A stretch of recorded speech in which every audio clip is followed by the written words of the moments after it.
இன்னைக்கு ஒரு சந்தோஷமான விஷயத்தை தான் உங்ககிட்ட ஷேர் பண்ண போகிறோம். என்னென்னு பார்த்தீங்கன்னா, மதுரை டிஜிட்டல் அவார்டில் ஹோம் அண்ட் லைஃப் ஸ்டைலில் நம்ம வந்து அந்த கேட்டகரியில் செலக்ட் ஆகிருக்கோம். நம்மளோட ஒரு நிஜ வாழ்க்கையை, அதாவது நம்ம தினசரி வாழ்க்கையை நான் எடுத்து போட்டு அந்த லைஃப் ஸ்டைலில் தான் உங்ககிட்ட நான் காமிச்சிருக்கேன். அது உங்கள் எல்லாருக்குமே ரொம்பவே பிடிச்சிருக்கு. நீங்கள் நிறைய பேர் ஆதரவு கொடுத்துருக்கீங்க.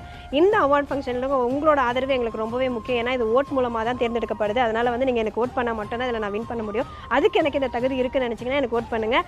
அது மட்டும் இல்லாமல் நீங்கள் எப்படி ஓட் பண்ணணும்னு பார்த்தீங்கன்னா, கூகுளில் போய்ட்டு மதுரை டிஜிட்டல் அவார்டு டைப் பண்ணுங்கள். அந்த வெப்சைட் ஓப்பன் ஆனால் அது உள்ளே போய்ட்டு பேஜ் ஒன்று ஓப்பன் ஆகும். அதில் வந்து ஸ்டார்ட் யுவர் ஓட்டிங்னு இருக்கும். நீங்கள் அதை டச் பண்ணிங்கன்னா அடுத்தது வந்து உங்களோட phone number and mail ID கேட்கும். நீங்கள் அதை கிளிக் பண்ணிவிட்டு 2 விதமான ஓட்டிங் இருக்குது. ஒன்று வந்து இன்ஸ்டாகிராம் மூலமாக பண்ணுறது, இன்னொன்று யூடியூப். நம்ம வந்து யூடியூப்பில் தான் செலக்ட் ஆகிருக்கும். அதனால் யூடியூப்பில் தான் நீங்கள் ஓட் பண்ணணும். அதுக்கப்புறம் வந்து நிறைய கேட்டகரிஸ் கொடுத்துருப்பாங்க. அதில் வந்து ஹோம் அண்ட் லைஃப் ஸ்டைலும் நீங்கள் டைப் பண்ணி நீங்கள் வந்து ஓட் பண்ணலாம். அப்படின்னா ஸ்க்ரால் பண்ணிட்டு வரும்போது நம்ம வருவோம், அதுலேயும் நீங்கள் ஓட் பண்ணலாம். நீங்கள் பண்ணுற ஓட்டு ஒவ்வொரு ஓட்டுமே எங்களுக்கு ரொம்பவே முக்கியமானது. நீங்கள் ஓட் பண்ணுறது மூலமாக நாங்கள் வின் பண்ணுறது வேணாம்னு அது உங்கள் கையில் தாங்க இருக்குது.